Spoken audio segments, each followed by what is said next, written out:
आइए सीताराम राम राम सीताराम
ये नियम होता है कि जिससे हमें कुछ चीज मिलती है। जैसे आज हम आपको कुछ भगवान चर्चा सुना रहे हैं, तो आप हमें कुछ ना दें तो कम से कम धन्यवाद तो कर ही ना चाहिए। ठीक इसी तरह से कहते हैं जिस प्रभु ने, देखिए एक पूरा दृष्टांत देंगे और उसका सिद्धांत। दृष्टांत क्यों दिया जाता है? इसलिए कि हमारी बात समझ में आ जाए। आइए, जिस प्रभु ने हमको दे ही दिया तो क्या उसको धन्यवाद नहीं देना चाहिए? जब साधारण चीज हम आपको दे रहे हैं और आप हमें धन्यवाद दे रहे हैं, तो जिस परमात्मा ने हमको ये, जिसको देवता तरसते हैं, सारे योनियां हाथ जोड़े खड़ी है, प्रभु एक बार हमको मानव जीवन दे दो। लेकिन नहीं, जिस प्रभु ने हमको दे दिया, कम से कम कुछ न दे उसको, तो सुमरन तो करना ही चाहिए कि नहीं करना चाहिए? हम करते हैं वाला, नहीं करते तो करो। क्यों कि यदि आप सुमरन करोगे तो तुम्हारा सब ऋण चुक जाएगा। किसी ने हमको कुछ, सब कुछ दे और हम उसकी याद भूल जाए तो क्या हो गई? सूरदास कहते हैं, मोह समय कौन छोटे खलकामी, अरे जो तने दियो ताही बिसरायो, ऐसो नमक हरामी। कम से कम हम नमक जिसका खाएं उसको हलाल तो करना चाहिए, कम से कम 1 रुपया भेंट तो देना ही चाहिए। वो स्वामी कहते हैं कि जिस प्रभु ने हमको दे ही दिया उसको कुछ ना दो, लेकिन सुमरन तो करना ही चाहिए। आइए, दूसरी चर्चा थी, जिस गुरु ने हमको ज्ञान दिया उसका पूजन करना चाहिए। क्यों कि गुरु हमारे सामने होता है, गुरु हमको शिक्षित करता है, गुरु हमको ज्ञान देता है। और भगवान का सुमरन इसलिए कि भगवान सामने नहीं होता, भगवान छिपा होता है। तो जो छिपा होगा उसको हम कैसे पूजन करेंगे? कोई सवाल नहीं होता। तो कम से कम भगवान का सुमरन करना चाहिए और उनका पूजन करना चाहिए। आइए आगे चलेगा। जिस माँ ने हमको जन्म दिया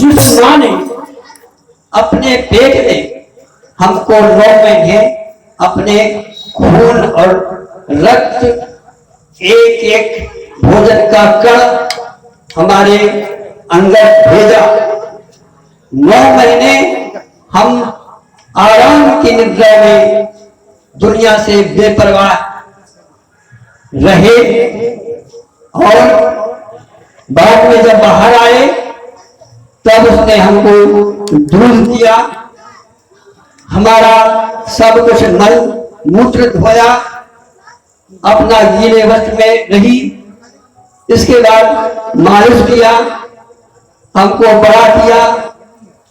तो क्या हम उसको हाथ जोड़कर एक बार बंधन नहीं करना चाहिए? क्या हम करते हैं? अरे हमारी बात को छोड़ो, त्रिलोकी का स्वामी जब माँ के गर्भ से बाहर आते हैं तो क्या करते हैं? प्रातः काल उठ के रघुनाथा और माता पिता, और हम उनकी चर्चा, ये रामायण मानस रखिए, इसको पढ़ते हैं लेकिन सम्मान नहीं करते। रामायण को तो मानते हैं लेकिन रामायण की एक बात गले नहीं उतरती, तो कैसे हम राम को प्राप्त करेंगे? कहते दुनिया ऐसी बावड़ी और पूजन और घर की चकिया। जिस माँ ने हमको 9 महीने गर्भ में रखा, जिस माँ पिता ने हमको पाला बड़ा किया, सब कुछ दे रहा है, और फिर हम उसको नमन न करें तो हमारी कितनी मूर्खता होगी। इसलिए जिस माँ ने हमको जन्म दिया उसका हमें वंदन करना चाहिए। जिस पिता ने हमको पाला है उसको भी बुलाना न क्यों? इसलिए माँ का इतना काम है घर में कि बच्चे को पालन पोषण में ही उसका घर बीत जाता है। अब जब बच्चा बड़ा हुआ तो उसको बाहर कौन घुमाए? माँ तो घर को देखती है। पिता ना होता, पिता ने पाला ना होता, पिता ने पढ़ाई का पैसा न दिया होता, पिता हमको इस देवी जी के सम्मुख न लाता, तो क्या उसको भुला देना चाहिए? जिस पिता ने हमको यहाँ तक लाने का प्रयास किया और अब भी प्रेरणा दे रहा है, उस पिता को हमें भुलाना ना चाहिए। आइए, चाहे जितनी रही सी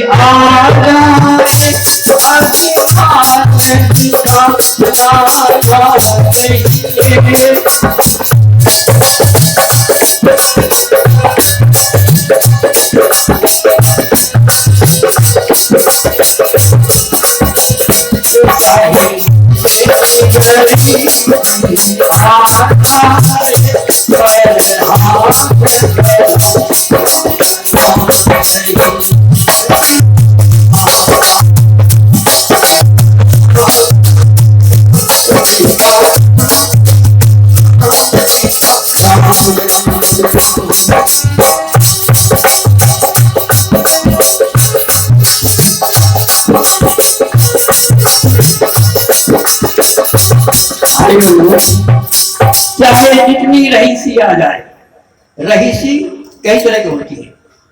किसी को रूप की रहीसी है, किसी को मकान की रहीसी है, किसी को धन की रहीसी है, किसी को अपने गुण की रहीसी, किसी अपने घर के बच्चों की रहीसी है। लेकिन ये ध्यान दो कि तुम जब आए थे तो कुछ नहीं आए थे। जो भी तुम्हारे पास है सब किसी दूसरे का दिया हुआ है। एक भी तिनका आपके पास अपना नहीं है, ध्यान देना। यहां तक कि देह भी हमारा नहीं है, देह भी भगवान ने हमको दिया। हमारे अंदर जो हम बोल रहे हैं, यदि गुण है कुछ है तो हमें गुरुओं ने दिया। आपके अंदर रूप है तो माँ पिता से मिला। यदि आपके पास पैसा है तो आपको पिछले माता पिता की कमाई हुई है, तुम्हारा कुछ भी नहीं है। और फिर अभिमान करते हो कि मेरा मकान, मेरा ये है, मेरा तुम्हारा क्या, तुम्हारा तो कुछ भी नहीं। फिर हमारा क्या है, जरा करें। जब हमारे पास सब कुछ भी हमारा नहीं है। और ये ध्यान देना, यदि तुम्हारे पास तुम्हारा होगा तो तुमसे छिनता नहीं। एक दिन वो आएगा कि तुम्हारे पास से सारी चीजें छिन जाएंगी, यहां तक कि देह भी छिन जाएगा। इसलिए तुम्हारे पास जो भी है वो तुम्हारा नहीं है, किसी का है। इसलिए उस पर अहंकार हमें आपको नहीं करना चाहिए।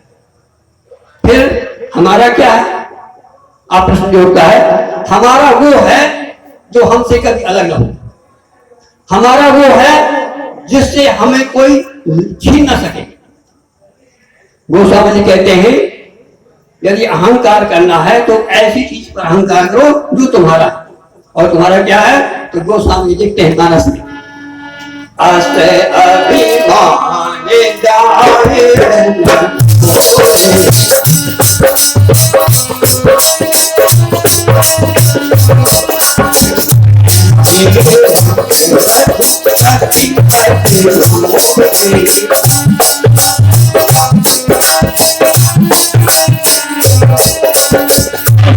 करो कि मेरा संसार में है तो केवल एक परमात्मा। क्यों कि वो परमात्मा मुझसे कोई अलग नहीं कर सकता। कोई माई का लाल तुमसे भगवान को अलग नहीं कर सकता। तो जो ऐसी चीज है जो पहले भी हमारे पास थी, आज भी है और कल भी रहेगी, वो है राम नाम, वो है राम, वो है तुम्हारी आत्मा। तो ऐसा ही मान करो कि मैं भगवान का हूं और भगवान मेरा है। तो ये अहंकार तुम्हारा भगवान से मिलन हो जाता है। और यदि ये अहंकार किया कि ये मकान मेरा है, ये औरत मेरी है, ये बच्चा मेरा है, ये सब छिन जाएगा और तुम्हारे हाथ को लगने वाला नहीं है। इसलिए राम राम राम सीता राम राम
चर्चा थोड़ा समय में हम अपनी बात में विश्राम करेंगे, क्योंकि अभी हमारे दो वक्ता विशेष बैठे हुए हैं। आइए तो एक बार की चर्चा हम आपके समक्ष रखें। हमारे बीच में इसी मृत्यु लोक में एक महर्षि जिनका नाम था, श्रीमद् भागवत में कथा की है, राजा अम्बरीश की। राजा अम्बरीश इतने भक्त थे कि उनको तीनों लोकों में उनकी चर्चा हो रही थी कि मृत्यु लोक में एक ऐसा भक्त जिसका देवता दर्शन करने पहुंचते हों। नारद जी के कान में पड़ी आवाज, नारद जी तैयार हो गए कि भैया चलो, ऐसे मृत्यु लोक में हम भी ऐसे भक्त का दर्शन करेंगे। आए, क्या कहते हैं, चले वहां से, श्रीमन नारायण नारायण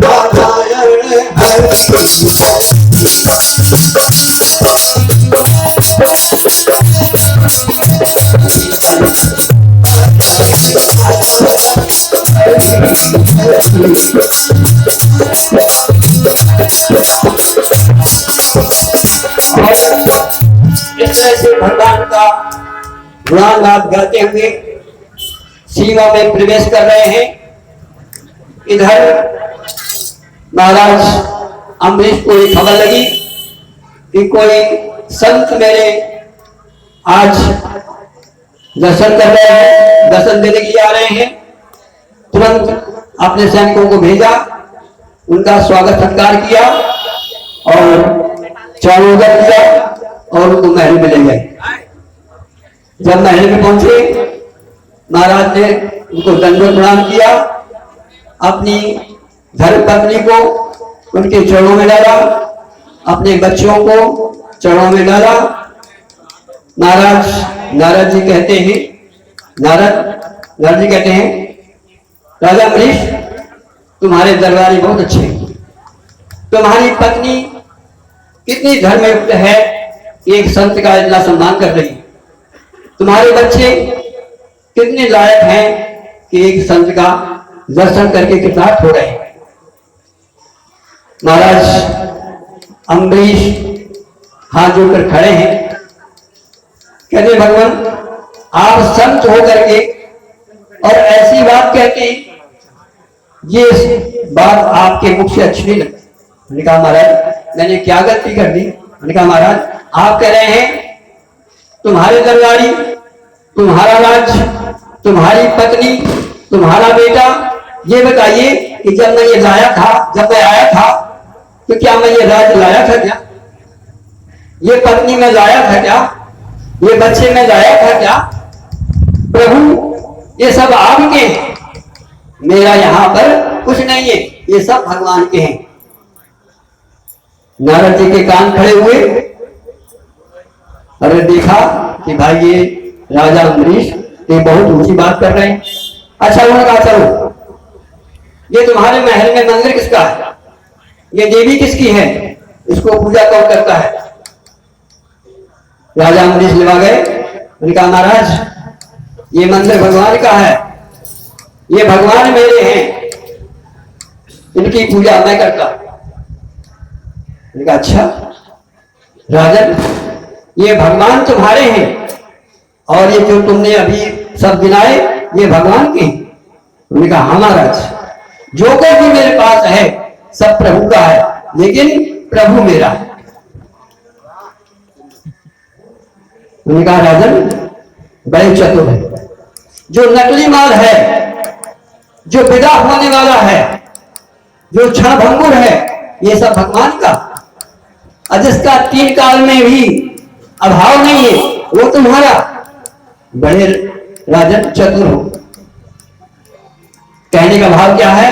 यदि हमको इस जीवन में, इस संसार में आकर के यहाँ रहना है और अपने जीवन को सफल करना है तो इस सत्संग के माध्यम से आ सुन लो कि जो तुम्हारा है वो तुम्हारा नहीं है, सब भगवान का।